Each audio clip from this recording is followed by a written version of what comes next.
காரணம் என்ன? அத சொன்னா நீங்க எப்படி சந்தோஷமா இருப்பீங்க தெரியுமா?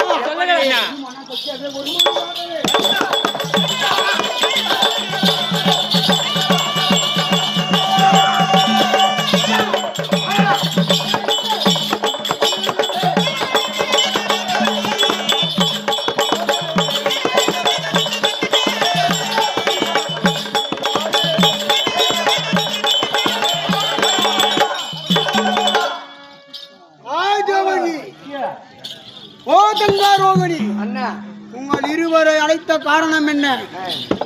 ஒரு பலன் இருந்த மரத்திற்கு என்ன என்ன காவலதுக்கு பாதுகாப்பா? ஆமா அண்ணா, ஒரு பலன் இருந்த மரத்துக்கு வேலி பாதுகாப்பு. வேலி பாதுகாப்பு. ஆமா. ஒரு மங்கைக்கு என்ன பாதுகாப்பு? இந்த பருவம் அணிந்த மங்கையருக்கு ஆமா தாலி பாதுகாப்பு. தாலி பாதுகாப்பு. அதை மனதில் வைத்துதான் உங்கள் இருவரையுமே திருமணம் செய்ய வேண்டும் என்று சொல்லி என் மனதில் எண்ணம் கொண்டிருக்கிறேன். அப்படியா? அதற்காக தான் அழைக்கிறேன். அண்ணா